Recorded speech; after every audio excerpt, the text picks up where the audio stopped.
Hey now, I love scaring you. So this fits electric bar. Yeah. Welcome, ladies and gentlemen. So it's your Lee Baby Sims.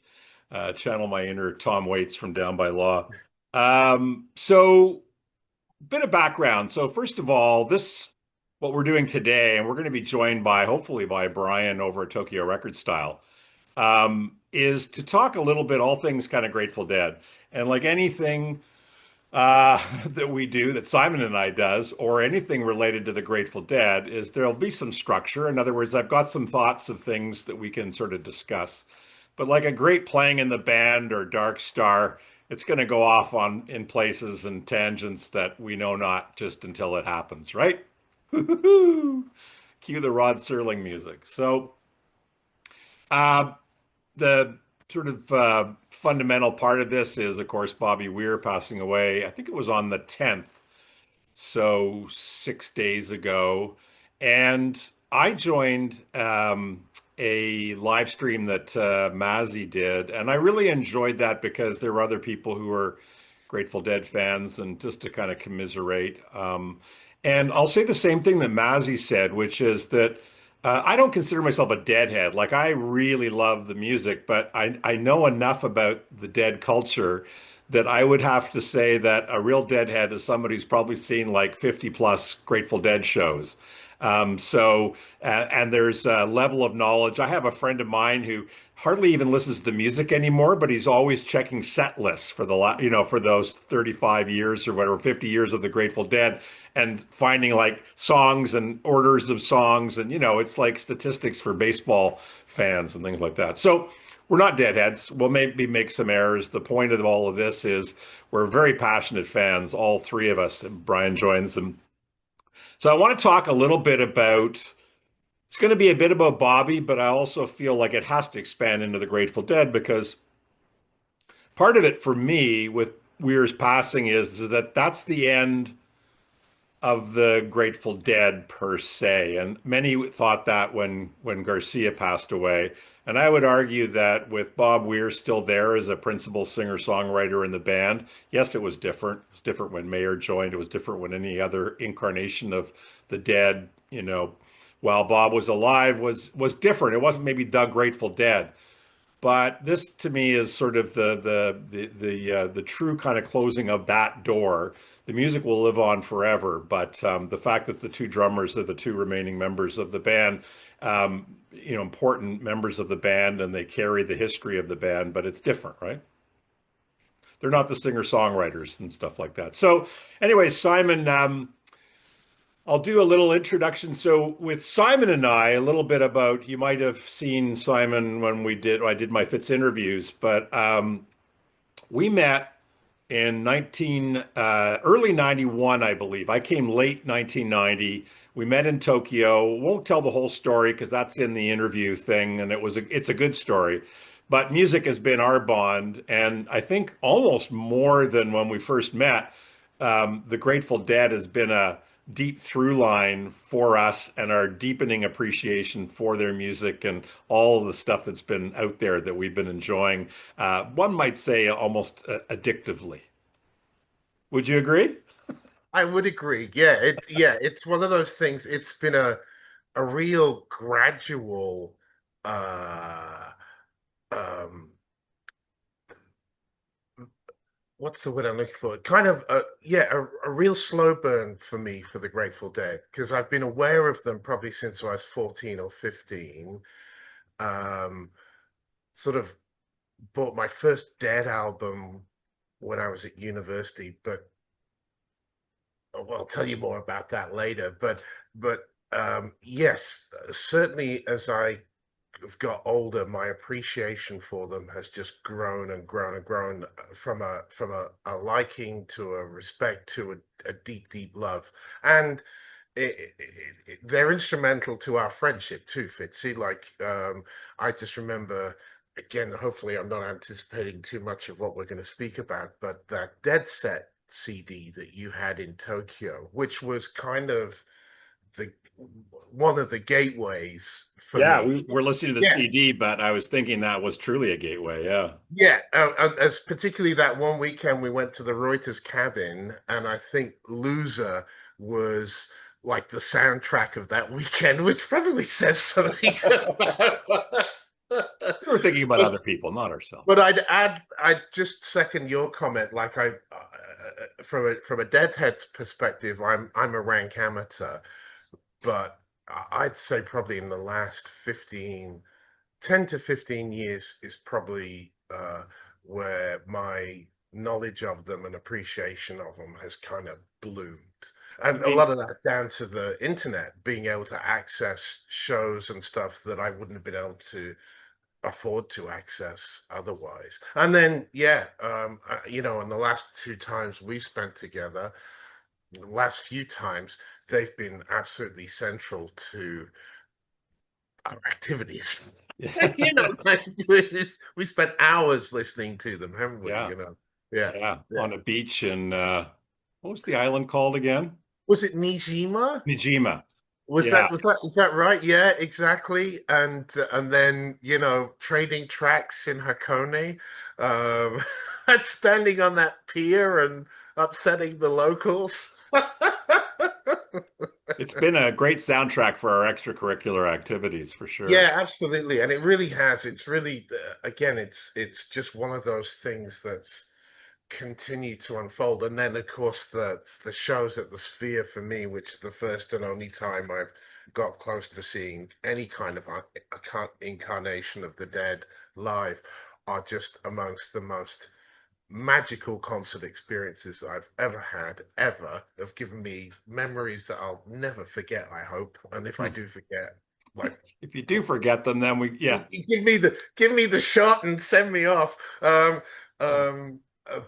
I'm not entirely for music either. It was much more than just the music, which so I'm very grateful that I got even just a small taste of that. Yeah.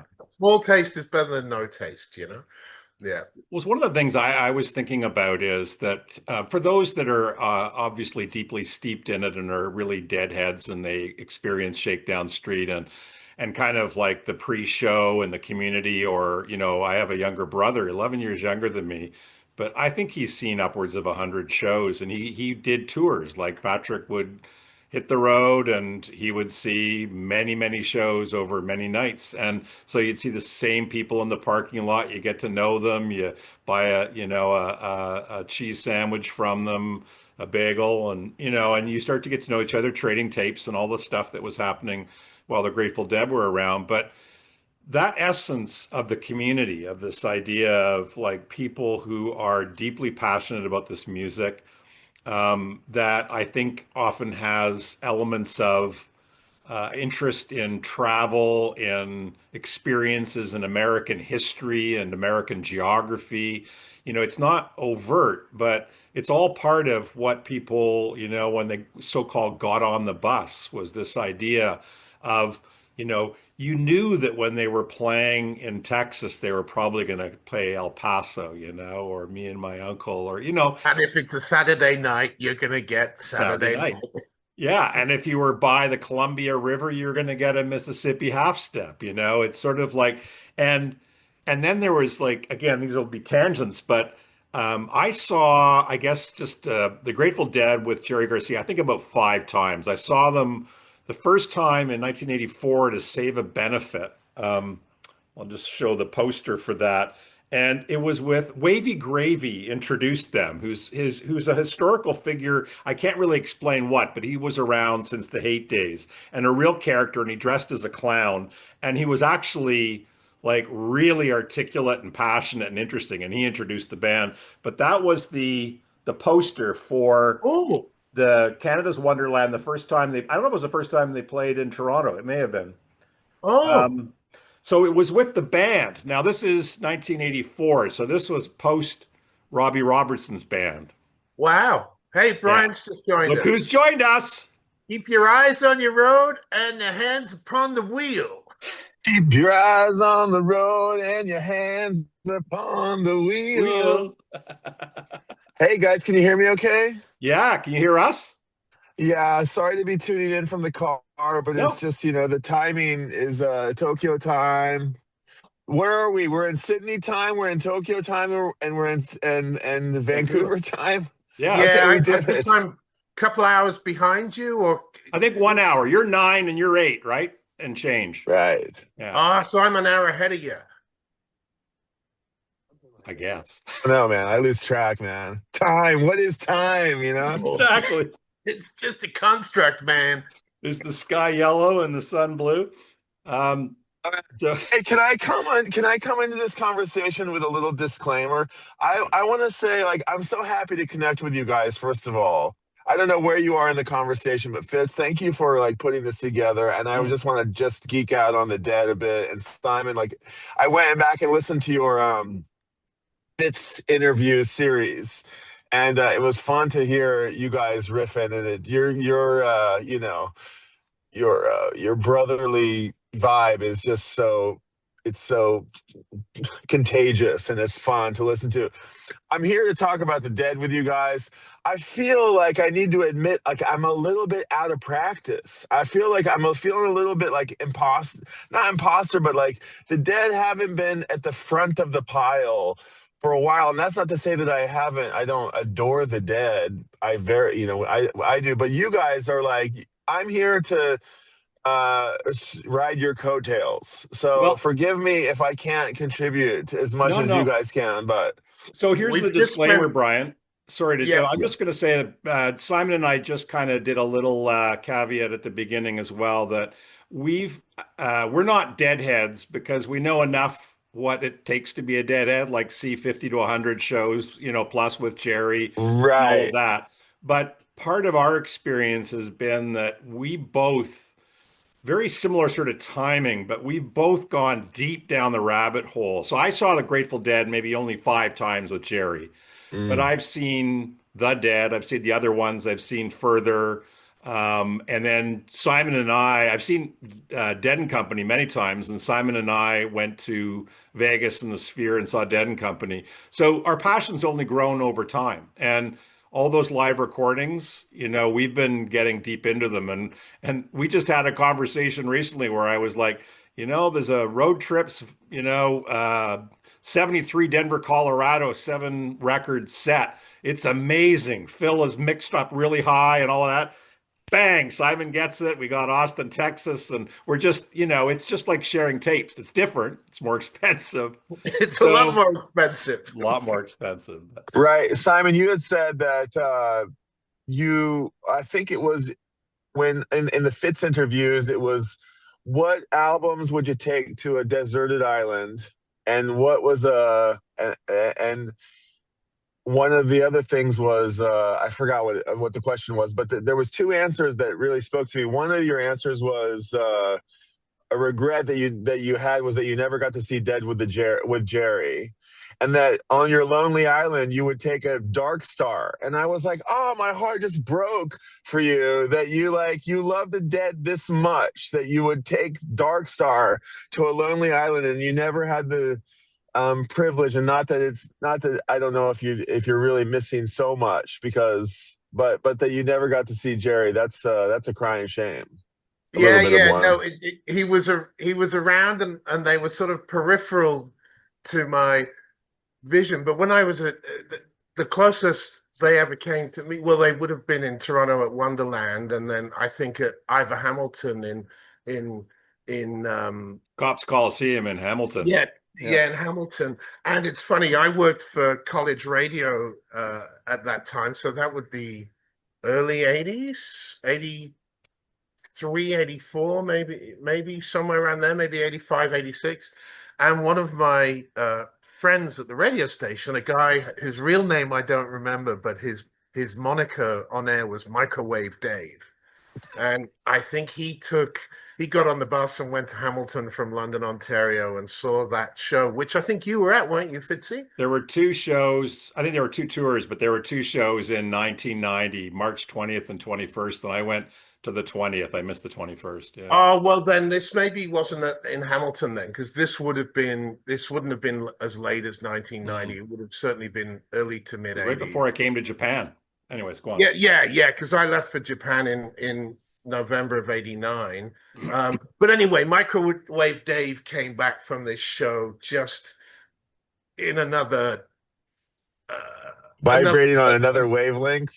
yeah, exactly. And just was gushing about, what a wonderful, life-affirming experience. And again, he didn't go on about the music as much as he just went on about the whole occasion and the spirit of the occasion. And, and in many ways, to me, like, especially in these dark days, they represent the best of the ideal of what America really should be, and really, if it's allowed to be, is. You know what I mean?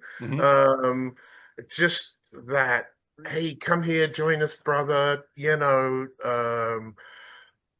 Warmth and welcoming and inclusion, and pick you up if you trip over, and all that gushy hippy dippy shit that the punks. Yeah, positive vibes, man. Yeah, Why weren't you at that Hamilton show? Why didn't you go? Do you remember? well, I guess I was just, as I said, at that time I was in a completely different, well, not completely different, but they just weren't on my radar. There was a band I'd heard of, but I wasn't familiar with the music. I kind of associated them with Hell's Angels for some reason. I think that's probably from.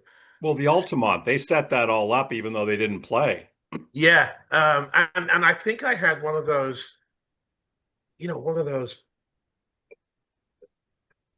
top band books or something like that, and it listed all the guitar heroes and stuff. And I think there were pictures of Jerry Garcia. They were kind of just a bit, I don't know if the word is scary or whatever, but they were just on the fringes of the stuff I knew and liked, and I hadn't quite got there yet. If that makes sense. For me, and I think it might be with you too, Simon, but you and I didn't know each other then. But I was, I went through this whole thing of like 70s. I said this on Mazzy's thing. 70s was my rock and roll classic rock. And then I heard the Stranglers' first record and the Sex Pistols and everything. And all that other stuff just got moved and it didn't get played at all, like at all. It was all Damn, Stranglers, Elvis Costello, it was all that. And the Dead to me was like from the past. It was like I didn't even know it, but I already rejected it because it was what I was moving away from. And I got a call. Day zero, wasn't there? Yeah. I mean, I got a call from a girlfriend who went to a show, and she and I, like, we were all into post-punk and all that. And she called me and she was tripping balls. And she said, I just had the most amazing experience. And she told me about it. And that stuck in my head, so that when they came to Canada's Wonderland in '84, and I was still listening to kind of post-punk or new wave, I thought, yeah, I'm going to go. I had a couple friends who were interested, but I didn't expect much. And it really did blow my mind. And the music was part of it, like you say, but these girls in summer dresses spinning around and people dancing, like, I always thought punk was wild and free, but the dancing at a Grateful Dead show was true freedom. Everybody was just doing their own thing. It was beautiful. Yeah, I the same thing. Like, my head was full of Joy Division, The Smiths, The Cure, at that time. Although I did listen to a lot of blues and I did listen to a lot of jazz too, so I just never made that leap. Tokyo Brian, did you see them? Well, I did, and I saw them about 10 times maybe. And we let me say, you guys have 5 years or 5 or so years on me. And I'm most affronted now. And but you have to understand, like, they weren't really my parents' generation, but the guy who one of the people who sort of like, don't you know this, and don't you have this tape, and don't you know about Cornell, and don't you know about Tricks, like the guy who just had like not a bunch of knowledge, but more than me, and knew the family. Like he was in the little bit of an inner circle. He was actually like kind of homies with John Perry John Barlow, Barlow, yeah. who who he was kind of connected with through Burning Man. My buddy was named Bill Keys, and it's a funny little story how he got that name. His real name is Bill Kelly, and his sister's name is Kelly Kelly. And she's the one who kind of said, when you come to Asia, you just can't go to Nepal and come all the way back. You got to like go be a hippie on the, the Silk Road, on the Golden Triangle, go travel around. And so, but Billy was her little brother, and he was on Dead tour at like 13 years old. Like the guy ran away with his older sister, who was one of these who originated the spinning dress, and he was like in the middle of the desert, like between like Vegas and like Denver, like a tour, and he locked the car keys in the like trunk of the car. While the little band of gypsies were on Dead tour, and they were stuck in the middle of the desert, and they missed the Denver show. So little Billy Kelly henceforth became Bill Keys, and he was my kind of hero. So he was like already a runt of the litter, and I kind of feel a little bit of a runt of the litter because I was not, the Dead weren't my generation per se. But anytime somebody says that, like, you had to be there when the Beatles played Ed Sullivan, you just can't understand the weight of that thing. Or you had to have been.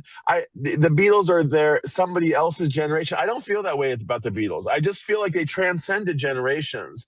And the Dead, even though there were these waves of, there's like Primal Dead, 70s Dead, there's the lost years, if you will, then there's the comeback Dead, and then there's the, 91 to 95 Dead, and then there's this whole other, like, volume, a whole nother, tome of time, there's all, and so and it spanned almost my entire adult life. So I don't feel like it's really, even though the 60s, were 10 years before I was born.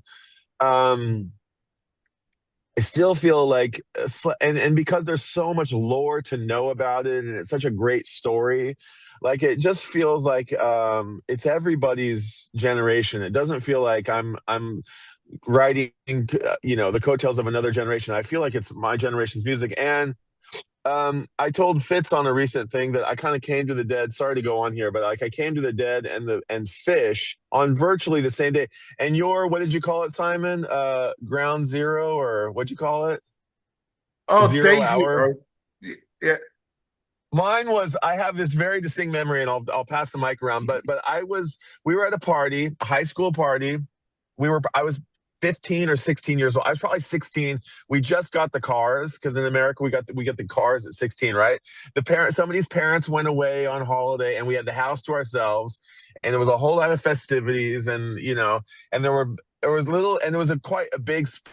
This guy's had his folks' house, and there was a party going on in the kitchen. There was a party going on at the pool. There was a party going, and I had my own little singular party in front of the stereo, and I was listening to Althea, and I just I don't remember exactly what was going on at the moment, but I remember I was singularly like laser focused on this guitar solo.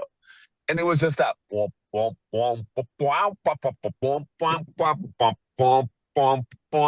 I was like, can you hear this? Has anybody seen this? Is this real? And that was my moment. And I was like, where do I get more of that? Give me more, like a sickness, like an addiction. And from there on out, that was and then it was only like 6 months later, maybe, or by the 17, I don't even know if we told my parents, but I got a Volkswagen bus. I maybe already had it by that point, but I came home with one of those hippie vans, and my parents were like, they're called here. What'd you call them? In Australia, they're called a combi. Yeah, the combis, right? So I came home with a combi, and it was orange, bright, vibrant orange, you know, the 70s orange with the pop top, you know, like deluxe version. I worked at this golf course, sorry here, but I worked at a golf course and this guy offered me like $4,000 cash for my Jeep. It's bizarre encounter. He said, whose Jeep is this? And I was working in the cart barn, and he's like, that's my Jeep. That kid's over there. He said, how much you want for this thing? I said, I don't know. It's not for sale. I just got it like 6 months ago. And he's like, how about you take $4,000 for it? And I said, if you give me a ride home, because I had paid like $2,500 for it. Only if you give me a ride home. And on the way home, I saw a for sale sign in a hippie van, and I thought, hold on a second, hold on, before you take me home, let me just go see how much this van is. It was $1,500, and I was like, I just did the math. I was like, wait, $1,500? I got money in my pocket. Oh, I don't think I need a ride home anymore. And I just went and bought this van and brought it home, and my parents were like, whose orange Volkswagen van is out front of our house? I said, that's my new car. They said, no, it is not. I said, yes, it is. and next thing you know, I was on the highway, Grateful Dead bound. Wow. And I don't even know if we told them, but it was just like that summer, we went to Colorado, we went to Atlanta, we went to St. Louis, we went to Kansas City, we went to that spring break, we went to, we just like we got a few shows in, not that many, but we got a few shows in. So you had a taste of it, though, eh? That's pretty cool. Life on the road. It was amazing. I mean, when we saw Jerry, I didn't really. You know, they say like when you go, when you guys went to the Sphere, where did you guys sit, and how did I want to come back to this, but like, well, let me pass the mic over a little bit. Where you guys sat in the Sphere? You guys went 2 nights or 4 nights? How many nights? Well, how many did you go? 2 nights. I went the next year 2 nights as well, but there's no sitting. We stood. There's no sitting. Well, there is really? Sitting, but there was no way we were going to sit. We were on the floor. Okay, you guys were on the floor, right? So did that and both nights you guys were on the floor? Yeah, and we were dancing the whole time. And was that the place to be, at the floor? Oh yeah. You think? Well, okay. I think so. I think we were right amongst it. The thing that struck me about the Sphere was I was kind of expecting much better sound, but I wonder if that's because we were on the floor, and I wonder if you were up on the sort of the bleachers and up there, if your sound experience. But the trade-off was we were right in the action, and it was it was just fantastic. The end of one night, this woman behind us, remember, she came up to us and said, geez, we've really enjoyed watching you two guys dancing, because we just had ear-to-ear grins, not because our dancing was so great. Yeah, nice. and you know, you had people throwing joints at you and stuff like that. I was really hoping for a Bertha, and we got on the first night, we got I think John Mayer might have said, it kind of struck me as if it was kind of a spontaneous one, where he said, okay, guys, let's do this now, because he had this massive grin on his face, and he started the riff, and they just sort of went into it. Anyway, so Fitz and I. So you got your Bertha at this show. Well, we got a Bertha, but this is the best thing.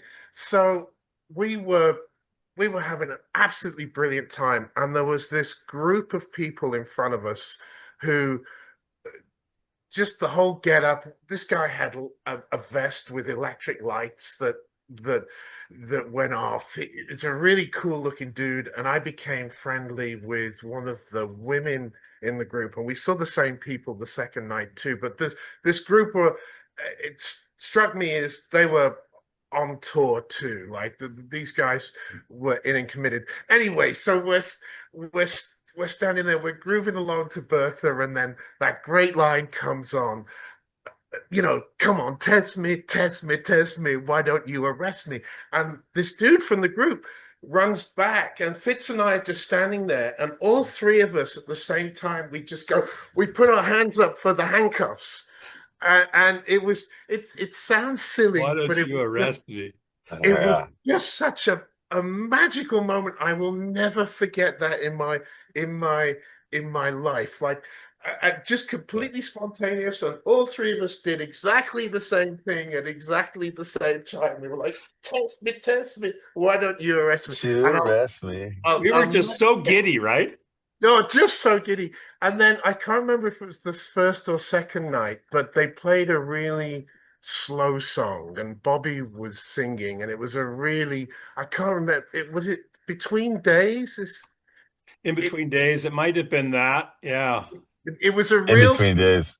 it Yeah. Good was a real song. slow number, and a guy next to me, again, complete stranger, got the giggles.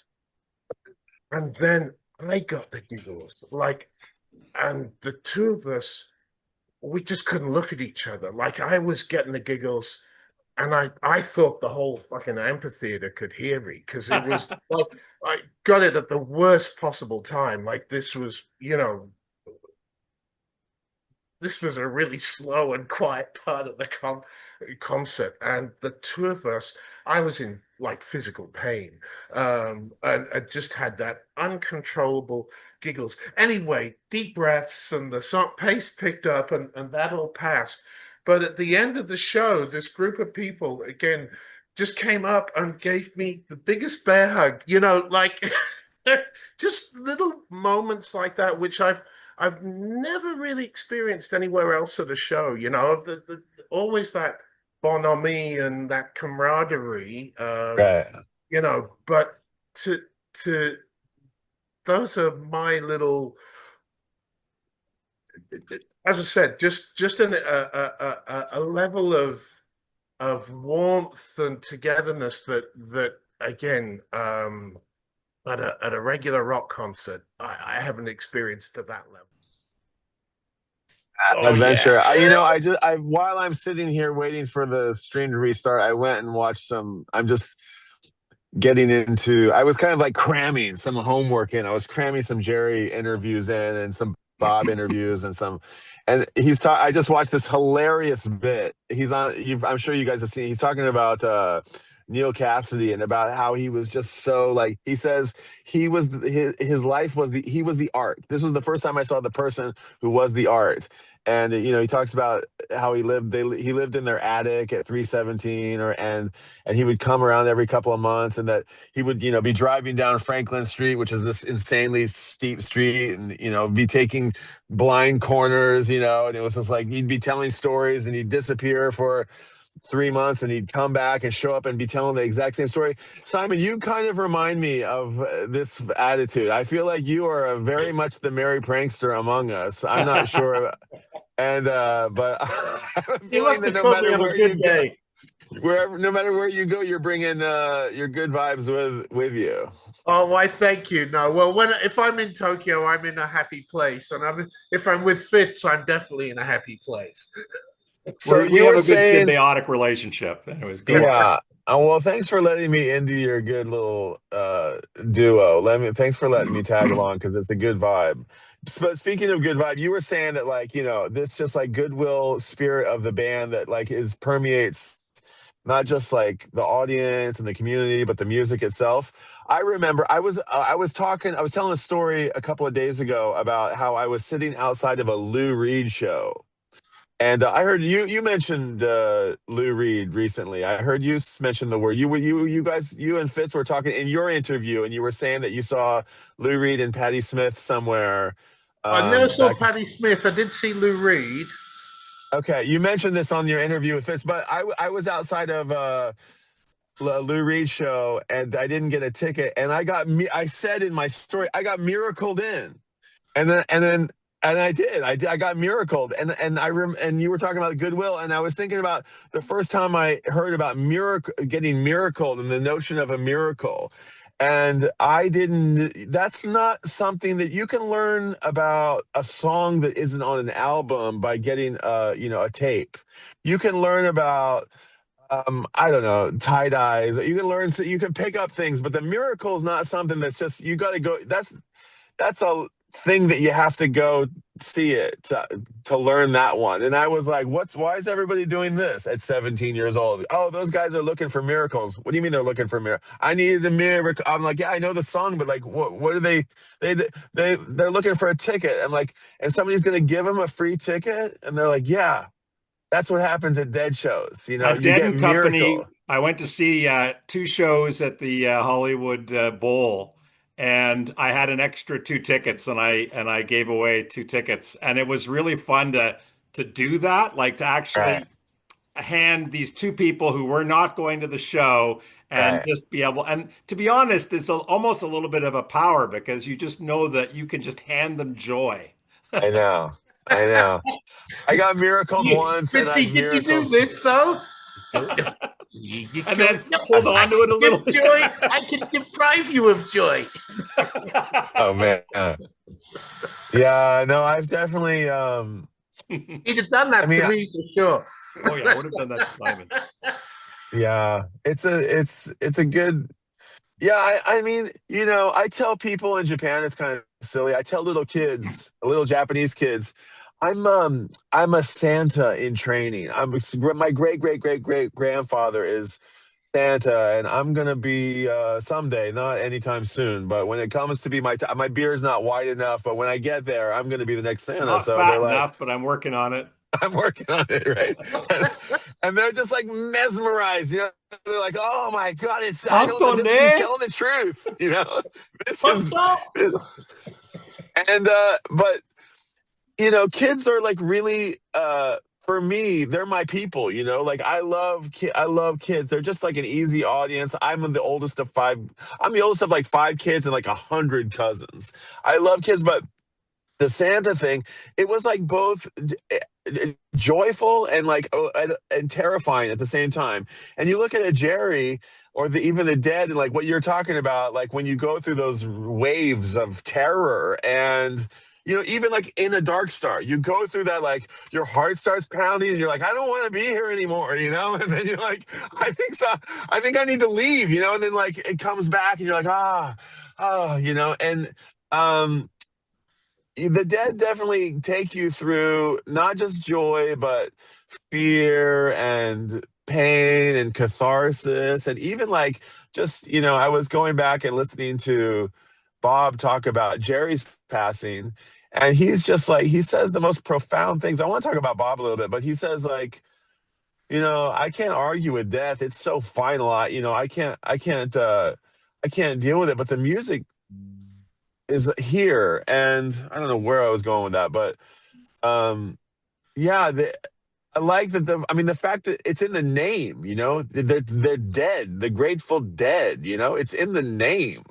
And it's really cool that they have that love and light thing, but they also have that merry prankster thing where, like, ha, ha, ha, we just dosed 500 hits in that cake icing, There are stories. I think even Bill Graham had a story like that, which is that, he was not interested in ever doing acid, and the crew and the band like made so many attempts, and he made sure he never touched any beverage around the band or whatever. And there was like one time where he let his guard down and they dosed him, and Bill was like, fuck, but Oh no, oh went along for no. the ride. But yeah, that I almost feel like with the Grateful Dead, like it also ties to that idea of the ego death aspect, of being greater than the individual. And then you get into this whole what is time? And, sometimes when I listen to a Grateful Dead show and I'm in the mood, it's kind of like I'm there. It's almost like I've been transported back to 73. And it's not just that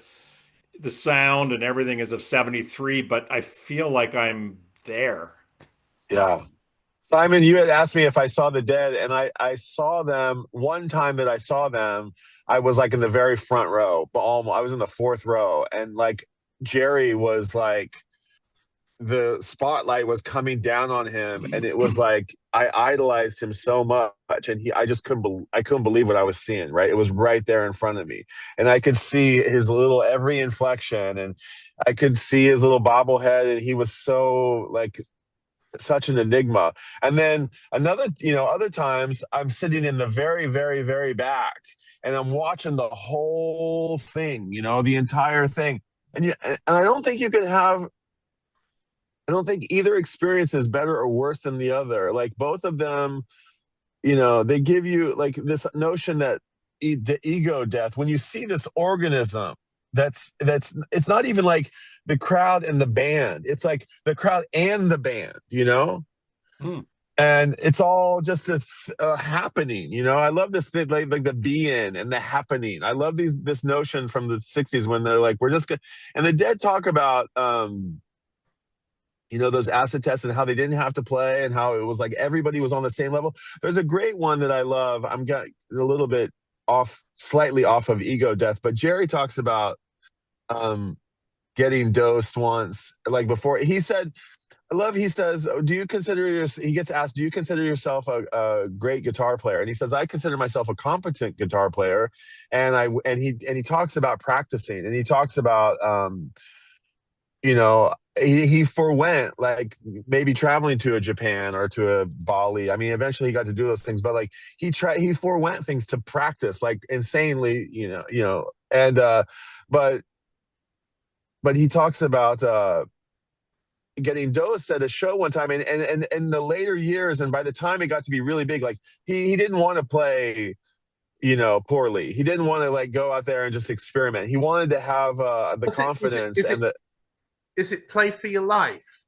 I the think play for your life, exactly. Where he talks about there's a cake, and he says, "Of course it's dosed. I know it's dosed." And then Right. he has a little bit of icing, Right. and then I think he gets a kind of paranoid buzz going on, and he thinks the whole audience is like the mafia or something, and That's the one. Yeah. So he has to play to save his life. Yeah.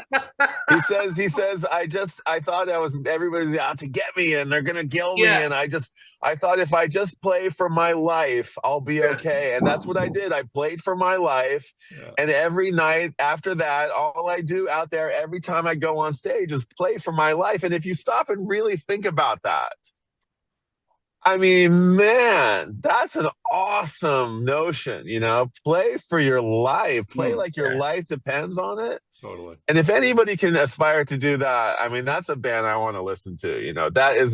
That's a musician that's putting it all out there. Related to that, like I wanted to bring up, you kind of touched on this, the organism, the whole thing, the audience and the band, because like I've seen so many great live shows and really great visceral experiences, and I'm not bragging, it's more that I've had these jolts of adrenaline of like seeing the Clash at their height and stuff like that, and it was so exciting, White Riot and rushing the stage. The unique thing about the Grateful Dead was I can remember it, just to give an example, that show that I saw March 20th 1990 in Hamilton. They played what was, I heard, the first time they had played Loose Lucy off of Mars Hotel in, I don't know, 12 years or something like that. And I didn't know that. But it seemed like I was the only person in the crowd who didn't know that. And as soon as they started playing, everybody lost their shit. And then when he sang, I want to thank you for a real good time. And the surge from the crowd, and honest to God, every time I talk about it, it's like it wasn't that the music itself was so good. It was the audience was so engaged and so excited and so into it, and it had such meaning. And I got chills from the crowd. Yeah. And that's you get the tingles. Oh, well, totally get the tingles. I mean, it's not a similar experience by any stretch, but one of the notable things about that Dead Set record, which was one of the first, is that version of Candyman where he sings. Dude. I saw that in real life. I saw that thing in real life. Where he goes, hand me my old guitar. No, it starts out even slower. It's like, come on, all you don't even know it's coming, right? Yeah. And then it goes to, what's the line you just said? Hand me my old guitar. Hand me my old guitar. Pass the whiskey. Won't you take Yeah. Everybody, you mean? And that's when Jerry like holds his hand up. I don't know if it was the one time that I saw him do it, but fucking, I thought the whole world was gonna fall apart, or it was just gonna implode, evaporate. Or the vibe was so high. It was Yeah. that's one of the greatest, man. And he talks about oh no, wait, I'm thinking Black. He says Black Peter, which I think like precedes or follows that song on the album. Maybe that was his fun. Is That that was on his. that one, I Fitz? think don't I remember it could be being on that, wrong. but it might have been. I'm not sure. But Candyman, that's such a good one. Won't you tell Well, everybody you meet that the Candyman's in town? And he was like the Candyman, but he wasn't. I wanted to touch on this real quick. I want to hear what you guys think about this, but like, because your guys are like more Dead and Co. than I am. I did go see Further. I did go see Dead and Co. I never saw John Mayer, I don't think, but I did see the other ones, Phil and Friends. I don't know really. I don't remember everything that I saw, but I'm the oldest of five. And my little sister, who's 12 years younger than me, who we have three siblings between, she's kind of got her head on screwed the straightest a little bit. She has that last kid syndrome where she got away with everything, but she also like didn't have the same pitfalls that all of us, punks and hippies you have. learned by your mistakes. Exactly. And you look at the Dead and you look at this friendship between Bob and Jerry, and they're kind of like almost like unlikely friends. You think like Bob or Jerry would be like closer with Phil or closer with Bill or closer with, maybe Pig or something. But you don't really, they're the kind of like, it seems like the oldest and the youngest a little bit, right? It He seems that referred way. to Jerry as being like his older brother. That's sort of the relationship.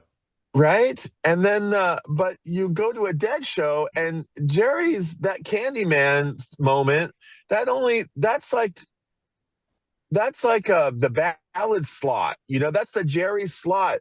Otherwise, I think you think of Jerry as captain of the ship, but really it's Bobby who's out there front and center the whole show pretty much. And he's got all the vitality and, to carry and he's got it's funny because Bobby had that baritone voice, that he could do he had the wonderful voice. And Jerry's got that, so I've been wondering if like in these, Bobby carries the band on for 20 more years. He's the one who speaks not only on behalf of the band at Jerry's passing, but on behalf of the entire thing. And on my way here, I listened to an interview and he's getting asked in that moment where Jerry's going, is the band going to go on? And he says this thing that he talks about. He says about death. He's like, the music is so beyond me. It's so beyond it. We'll kick it around. We're gonna get together and we'll probably kick it around. We got a lot of options ahead of us. But I wonder if the Dead were really Bobby's band, if it was really his band, and Jerry. I want. This is something that's pretty controversial there, Brian. I know. What do you guys? What do you think? Was it really Bobby's band the whole time? I'll let you take it first, Simon. Oh, I don't know enough, I suppose. I must admit, I've always been more of a Jerry fan than a Bobby fan. Me too. And there's periods. One of the things I really like about the Dead is that I can thoroughly get how people would listen to nothing but the Dead, because I've gone through phases of that. But I can also get how people go, oh my God, this is fucking awful. and songs that go on forever, right? Yeah, and sometimes the vocals are a bit ropey, as you know, Fitz. I'm not a Donna. How do you say her first name? Yeah. Godchow. I think her. She was good when she's in the background, but when the number of versions of playing in the band where I think, could you just fucking shut up? And Bobby went through a shouty period too. I can't remember what era it is, but probably the Coke years. Sorry? Stop enjoying the ride. Yeah, he's out there screaming a lot. Coke years. And to be honest, when we saw them at the Sphere, there were parts of there were times I think I said to this to you at the time, Fitz. I kind of felt, oh, they need to give that poor old guy a bit of a break. Like, because he really did look. He looked frail. Yeah. You know. Well, having said that, though, he's obviously bedrock, and the amount of stuff I've read about him, I suppose, in the last couple of weeks, just these, coming in on the news feed and all these other musicians talking about what an amazing rhythm guitarist. And unique. He's not the flashy solo guy. And I guess Keith Richards is kind of like that too, isn't he? Keith is not a shredder, but he's that amazing riff and rhythm and stuff. And Simon, can I interrupt you for a second? I just watched China Cat. Bum, bada bada ba bum, bada bum, bada bada ba bum, bada bada bada Yeah. bada bada ba bum. That's Bobby soloing. Yeah, and Cassidy. I know. I was kind of like, it's blown. He was this like totally unique player, but he was more than a rhythm guitar player. He was quite accomplished soloist as well. That's kind of what I'm starting to appreciate more, because it's kind of this week's kind of if you'd asked me 2 weeks ago what songs, what were my favorite Dead songs, I think I would have probably universally named Jerry songs. But now I think back and I think, oh well, there's Cassidy, and the whole Jack Straw, Me and My Uncle, those all of the cowboy songs that were Marty Robbins or whatever. He's the one who brought them in. Repertoire, right? And then you think, oh, that's great, and Jack Straw is one that Estimated Profit. I mean, that is such a great song. Crazy Fingers. Yeah. And that's Jerry. The other complaint, because almost every album I seem to have has a version of Samson and Delilah on it. Oh, that's so good. This song again? Yeah, I'm not a huge Samson and Delilah. It's like it's sort of not fade away, but not as good. Samson and Delilah. We're gonna tear this building down. That's like a good song. Come on, guys. That's a great. Well, we all have our preferences. That's a feel good song. Blind Willie Johnson song. Is that? Who did what song was that? Well, Blind Willie Johnson's. Is it Samson and Delilah? Well, he calls if I had my way, I'd tear the building. If I had my way, wow, cool! I didn't know that. That's cool. It's that song, So it's deep ancient music stuff. So cool. About Bobby. It's the sad thing, isn't it? When Marquis Smith died, I started listening to lots of Fall, of course. Yeah. And it's weird, right? All of a sudden, Bob dies, and you start focusing much more. I mean, playing in the band, it's just. You guys got to get this. We had a great experience to a very long version of that, didn't we? Oh yeah, we sure did. What a great cover! Yeah, this is a really good record, and this is like a real Americana. And this first song, Only a River, and he talks about Shenandoah River. Oh, that's such a pretty song. So beautiful. So beautiful. Yeah, see, I know none of his solo stuff. And I guess that's the other thing I learned in the last few weeks is how many of those solo albums led to, stuff off this led to Dead Staples. What's on that? Yeah, Scarlet, is it, what is it? Greatest Story Ever Told, Black-Throated Wind, Playing in the Band, Looks Like Rain, and Cassidy are all on this. Wow, I didn't realize that. I'm getting that record. That sounds great. I have to say, the line Street Cats Making Love in Looks Like Rain, Bobby, you fucked that one up. Well, the same song. That is a loving sound. No, that's right. But the That's a same song has the that's a lyric. painful yowling sound, Bobby. You fucked that one, man. You have to, Simon, you have to give him a pass because he says in the same song, I think, what song are we talking Looks like about? rain. He Looks like says, I'm gonna write love letters with the the letters letters of of your your name. name. Yeah. Come Yeah. on, Yeah. man. Yeah, no, That's a he fucking gets that, but lyric. he fucked up with the Street Cats bit. So, Bobby, I don't know what Street Cats you've got where you are. They're nasty. But back to what you said, Brian, the the one of the other interesting things about the Grateful Dead, and I've read a lot of books about them by Dennis McNally and members from the inside, is they were a democratic band and it drove everyone crazy. Like no one could decide anything. In fact, the crew often had as strong a vote on a decision of what they would do artistically as well as like logistically as, Jerry or Bobby. You know where I think they get that? I just heard Jerry talking about this, but they talk about like Simon said, like wouldn't it be great if all of society would be like that? He says, okay, maybe it's not the greatest way to build a bridge, but if you had people vibrating on mathematics and engineering and physics the same way that we're vibrating on music and our crew is, then yeah, maybe it is a good way to build a bridge. And the way that they get that is death of ego. The only way you get Right. that is to grow up on the acid test and to see that you are just a tiny drop of water in this giant ocean and you are so small and insignificant and you might as well party, man, because you're just a drop of water.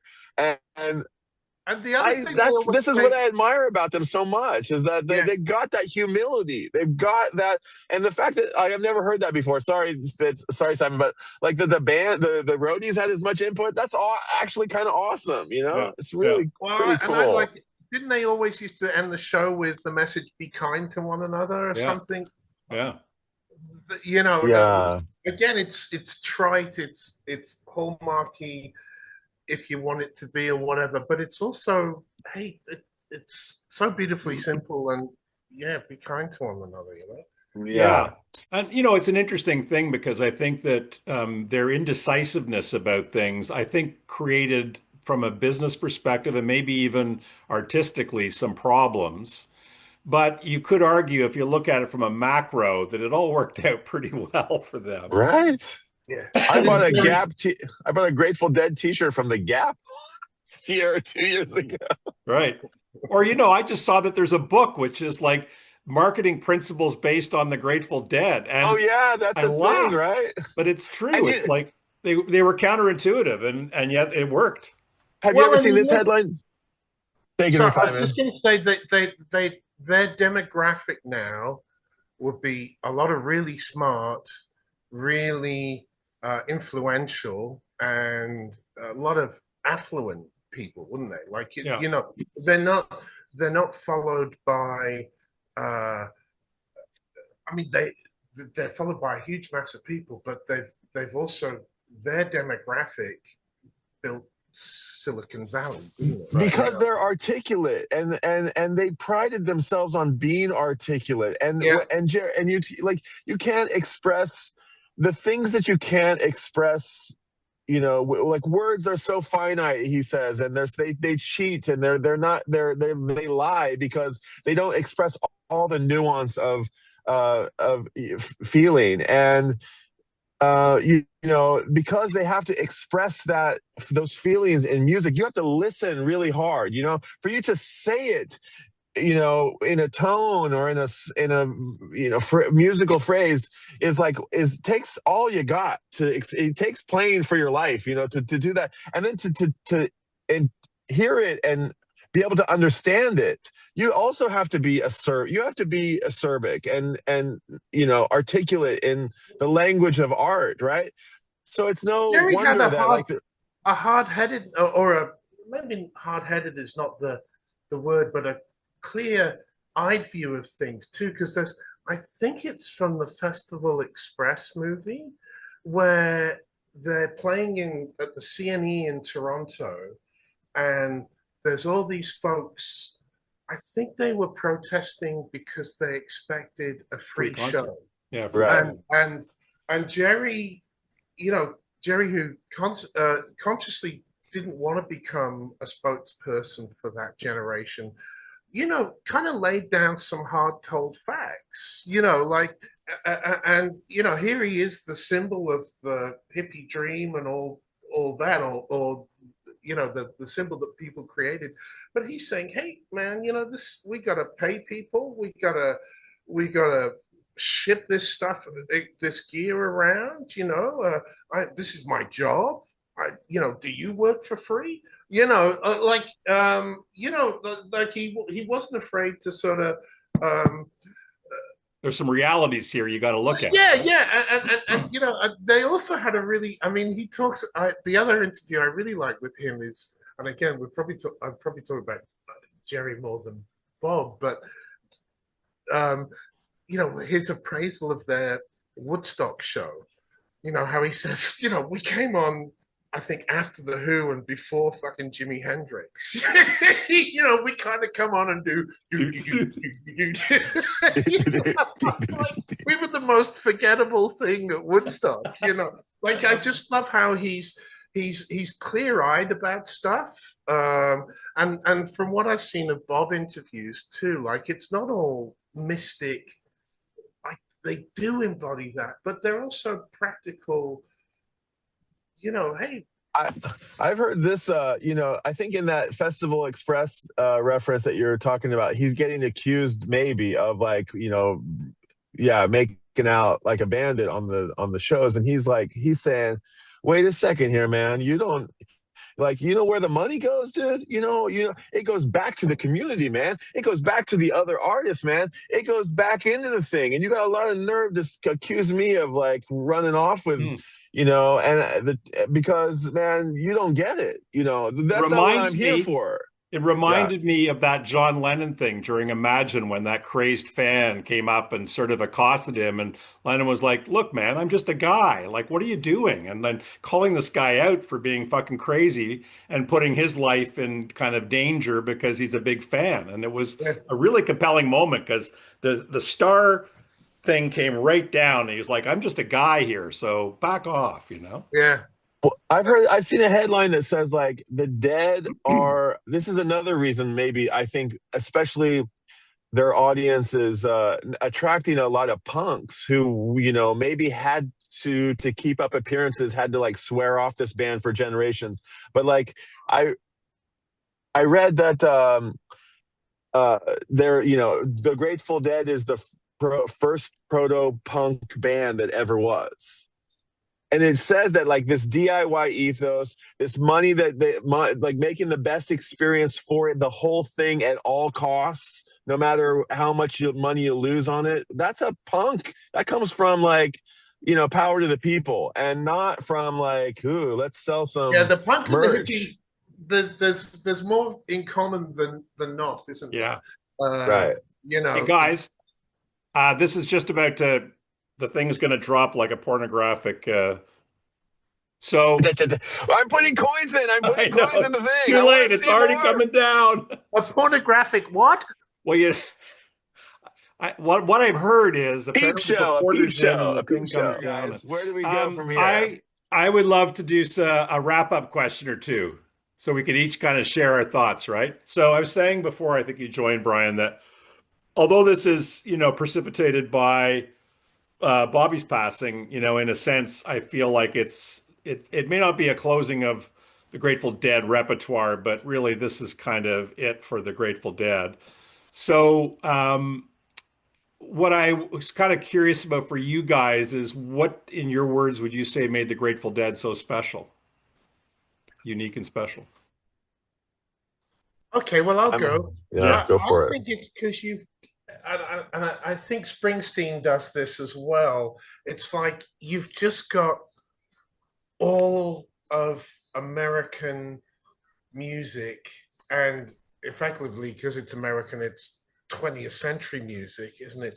You've got it all wrapped in there. You've got blues, you've got soul, you've got pop music when they do things like, and I never really liked these versions, but Dancing in the Streets and Good Loving and stuff like that. You've got jazz, you've got real avant-garde, you know, music concrete or whatever you want to call it. You've got, African rhythms.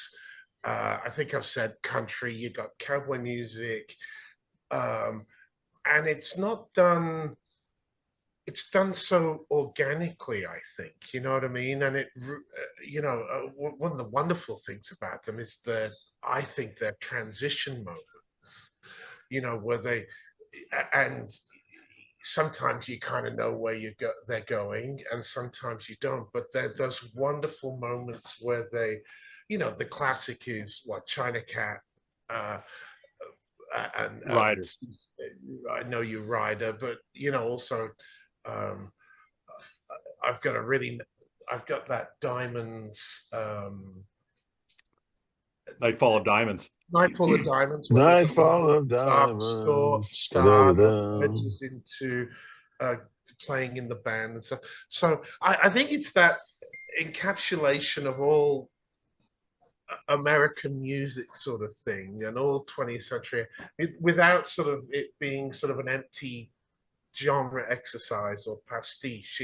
It's just real natural, and you can tell they're just steeped in it, aren't they? Like they're going back to music that by the time we've seen them, they're playing stuff that's some of it's almost 100 years old.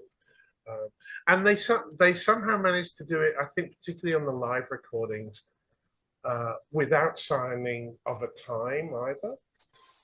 You know what I mean? Like there are some, you hear the synths come in the 80s and 90s, but they still managed to maintain a timelessness, which is, I think, what makes music last, isn't it? Like you don't put it on and hear, oh yeah, geez. Like we were talking about this the other day, Fitz. I don't go back to much of the 80s stuff anymore because that drum production, that there's a certain production that really dates it. Same as some Pew, pew, pew, pew, pew, pew, pew, pew. yeah, so it's hard to go back to that. Whereas the stuff that manages to avoid that lasts longer and stands up better. So I think that's, to me, musically what it is. And one of the great things about downloads and stuff like that is you can if there's a 4-hour dead show now, you can listen to it of a piece, and it is of a piece. It's like the whole thing is curated, so it's almost one piece of music. Funkadelics like that live. Parliament Funkadelics like that. It just never stops, and it mutates, and it could stand up as a single piece. So I think those are two real things that, for me anyway, that's what makes it. Man, that's a great answer. I don't know really what there is to add to that. I think, yeah, the timelessness, and I think actually there'll be, history will prove, they'll be vindicated in the future when all of the members are gone and the music is still there. The music will never stop, I hope and I think stops. Yeah. Well, look at Mozart. I mean, we're still listening to Bach. We're still listening to Beethoven. Yeah. We're still. I never knew what those guys looked like. I mean, I couldn't pick them out in a lineup, but I know their tunes. and maybe Ludwig, but otherwise, yeah. I mean, maybe, yeah. But I think John Mayer, who I know nothing about. But I know that he has enough chops that purely technical and chops to be able to. He could have done anything with his career. He didn't really have to. But I think what he did is I think he surrendered to this idea that his role in this life is to serve this music that he just got. He's going to be the custodian of this music for the next while. And you know, maybe that's all it was in the beginning anyway. Maybe they were all they ever were custodians of the great, you know, cosmic, Tradition. you know, ether beyond, you know. Well, and you've heard and I Bobby's dream, right? Yeah, where he's just standing behind himself and he's watching another person, you know. Is that it, right? And Yeah, it's he's basically he's gone and he's watching the band. And I think Mayer is old and he's got gray hair, and there are other members like young, upstarts who are playing the music. And it's just like it's beyond just I him and know. Jerry and the rest. Yeah, well, Um, you know, yeah, go ahead. I think there's an audience there that would certainly go there, wouldn't there? Like I would. You Yeah. know, if they can assemble a cast of musicians that can gel together and do that. I mean, that's the thing with the Dead, is that they played together. How many shows a year would they have done at their peak? A Yeah, couple of hundred. 100 150, in the 200 or whatever. Yeah. hundreds. Yeah. You know, I was talking to a friend about this the other night. You know, when you see musicians, there's a folk festival north of us every end of year at a place called Woodford, and it's sort of an open folk festival. But one of their stipulations is any if a musician comes in, basically wants to play a big gig, they kind of have to do a pickup gig. They have to pick up with musicians that are Mm. there and do something. Mhm. And Like workshops or work with other artists. yeah, Yeah. well, you know, play a live show, but they're Collaborate. probably playing with people that they've never played with for well, they've never played with before. And you know, that's the great thing about being musicians, isn't it?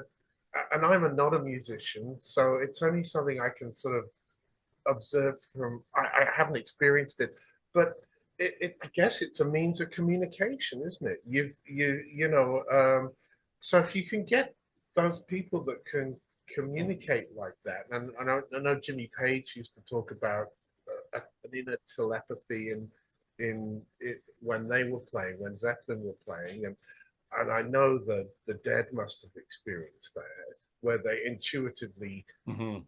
sort of, well, I mean, you know, look, there's whole sides of albums that are just jams, and they're not wrecks. They they work. You know, sometimes you see jam on a band, and it's like this noodling, but and that's one of the criticisms people that levy against the Dead. But if you're into it, boy, they make it work. So if they can assemble that cast that can gel and communicate like that, You know, why my shouldn't it thought, go?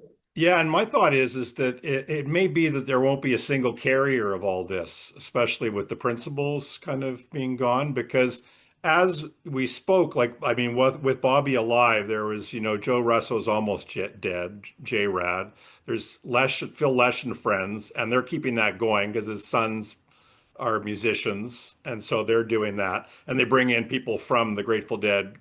There's Dark Star Orchestra, and there's a lot of like silos of people who are like Dead and Company is just a cover band and they're not authentic or whatever. And then other people love I like Jerry Rath because they're very like peppy and high energy, sort of like 70s Grateful Dead. And then Dark Star Orchestra I don't know much about, but I believe maybe a little trippier or stuff.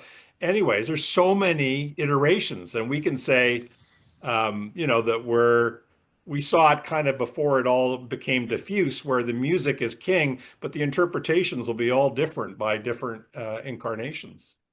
And there's a million people with guitars and pianos in their bedrooms who are, gonna connect with this music just by themselves in the company of themselves. And yeah, I want to one thing about that notion of like the band as an entity, like I okay, the Stones maybe like, didn't darn Keith and Mick like always sort of at odds, but always kind of, they've I don't know if they've ever really broken up, but like, do they hang out? Okay, fine, they're finally married, those two, but like, there's not that many bands who like the fellowship of the band is one of the most inspiring points of the music, I think.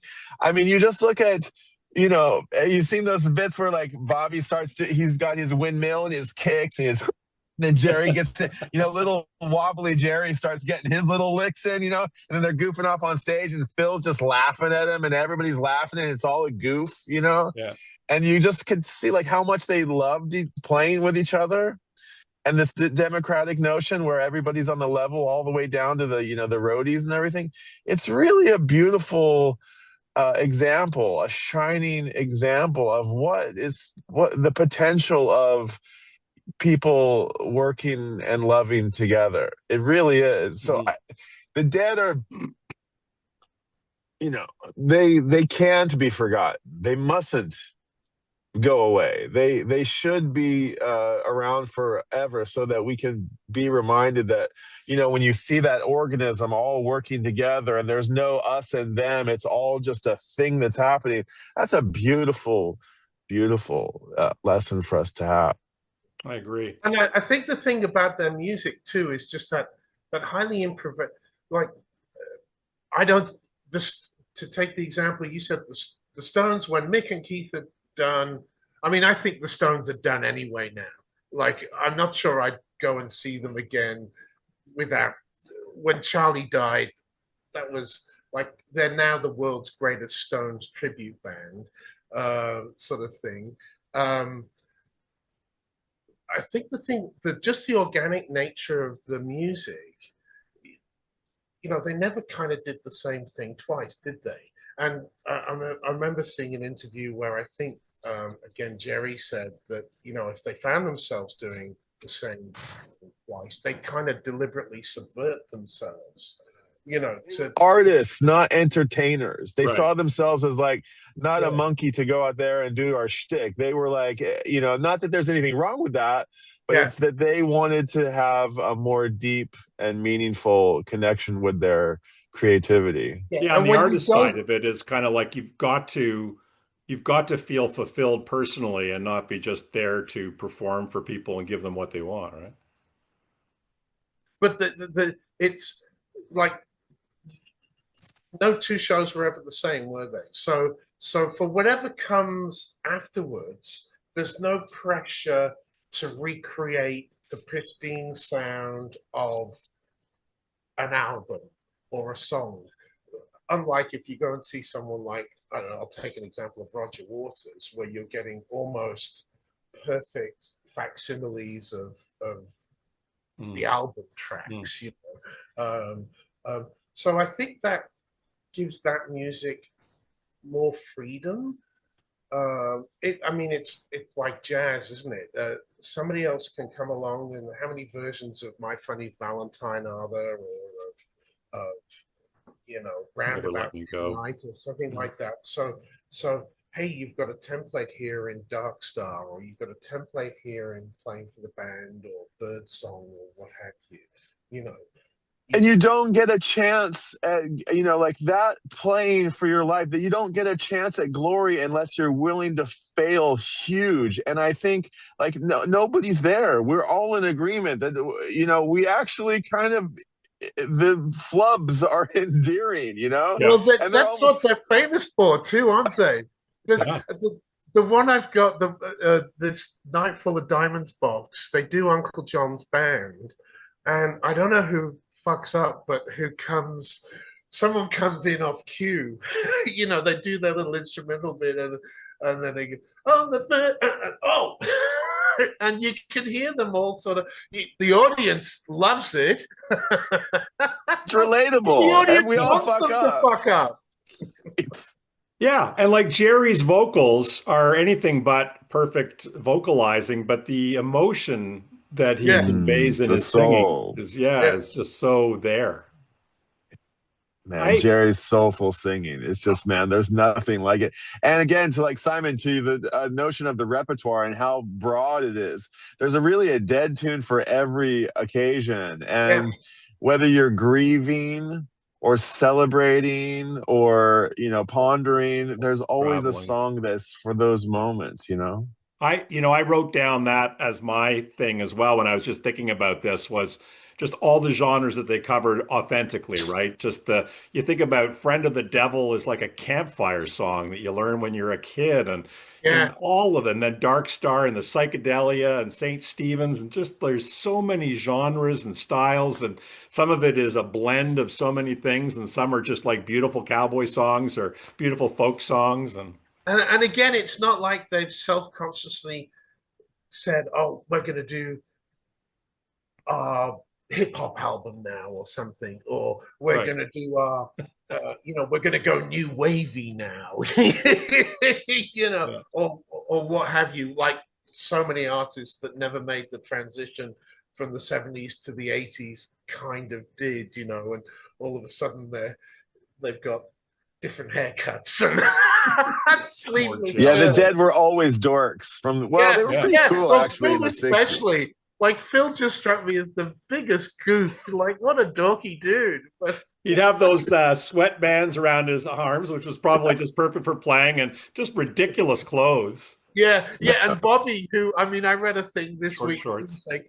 the questionable fashion sense. Oh my God, plenty of wrong. Hey Yeah. guys, let's wrap it up because we could go on forever, but we'll leave this with just we hope that the music never stops. And it was really nice to have you guys here with me to kind of share in this. It's not like I'm grieving, but like you, Simon, I'm listening to the music with just another layer of kind of this. This is kind of gone from the present, but it's always going to be there in the future. So that's nice. Yeah. No, Fitzy, I hugely enjoyed this, and I'm honored Thank you. to get invited along. So I would I'm never up do for the this without call. you, Simon. Oh, you're very Likewise. kind. Brian, so good. And Thanks so much, Chance. It's really nice to hang out with you Me too, fellas. It was Brian. Look, great. It was a I feel laugh. like I'm really getting to know you. So Yeah, I look forward to catching up in person in the not too distant future. exactly. let's do Because it. I'm itching to get to Tokyo. I've warned him of our Uh, impending visits. yes, yes, be Yes. warned. And block Okay. out the day. I'm preparing myself. I've Let's asked him to enjoy. book 2 to 3 days. He's got to work that out with the family. He needs months I advance think notice. it's the great it's the great gig. We'll have a good time. Yes, loose Lucy, baby. We'll have This a Lucy thank you is for a my real good delight. time. See you guys. Lots of Bye. fun. Take care Thank now. you. Namaste, motherfuckers. Namaste, motherfuckers.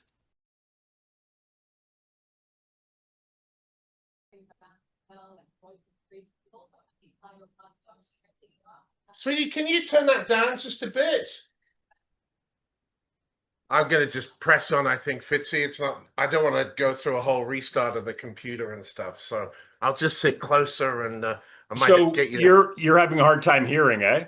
Yeah, yeah. And I have a Bluetooth speaker, but it's not letting me pair. And I'm operating on a really old operating system and that sort of thing. And it probably just needs a restart, but I don't Hmm. want to do that and then spend the next 5 minutes Oh, restarting. you could do that. And I just can't see you. Why can I can see me, but how can I? I just want to make that full screen. Will it let me do that? Yeah. Top right or something. Well, why is it not letting me do that? But anyway, we're getting there. Sorry. So I'm gonna like clip all this stuff off the beginning, needless to say. This is But not exactly compelling viewing. yeah. But we'll release this on the box set at another time, as an extra take or an extra And track. charge double. Exactly. Yep. Okay. Can I say something first? Yes. I do like your t-shirt. You like it? I bought this when you were with me. Oh, is that from Vegas. Shakedown Street at the Sphere? Yeah. Perfect.